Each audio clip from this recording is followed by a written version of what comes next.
Hello and welcome to Make Finance Easy. Today is part 2 of our game theory series. It's going to be on the prisoner's dilemma and why markets sometimes fail.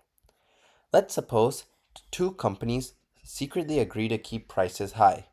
They both earn huge profits, but each company has a temptation.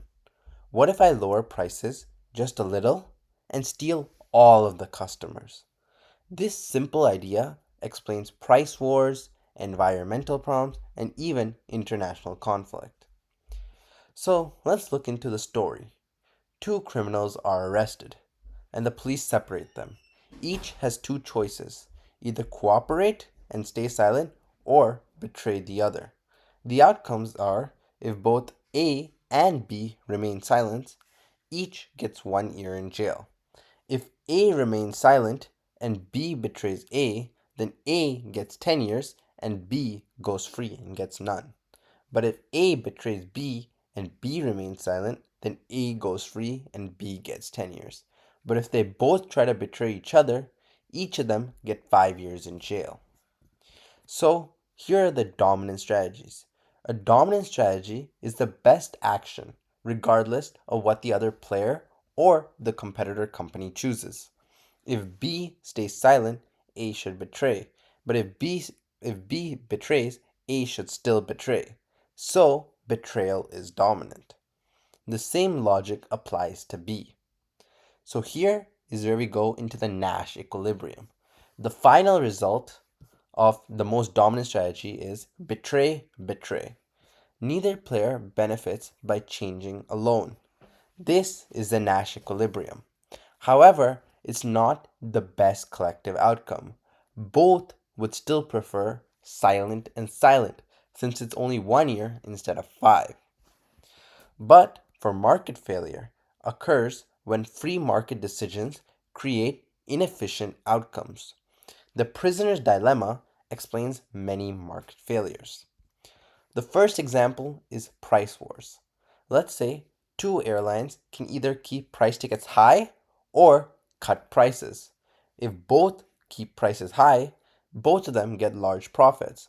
But if one of them cuts prices, then they gain customers and eventually both have to cut prices. So consumers benefit, but companies earn less. Example 2, overfishing. Many fishermen use the same ocean. If everyone limits catches, the fish population survives. But if one person catches more, they profit, and soon everyone joins in to overfish. And this is what's known as the tragedy of the commons. A shared resource gets destroyed because individuals act in self interest. And finally, explanation 3, pollution. Factories benefits from not installing pollution controls. If one factory spends money reducing pollution while competitors don't, it loses money. Without a government regulation, pollution remains high. And economists call pollution a negative externality. An externality is a cost or benefit imposed on people outside the transaction. And here is where I want to get into the cartels.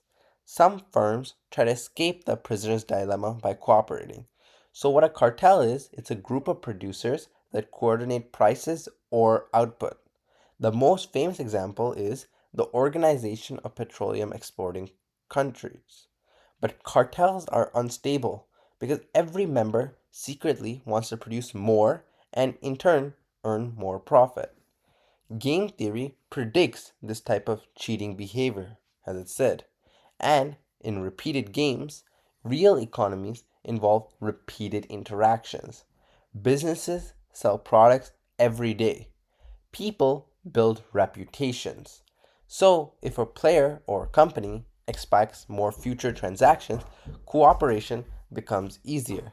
A company that cheats customers today may lose future business. Trust becomes economically valuable.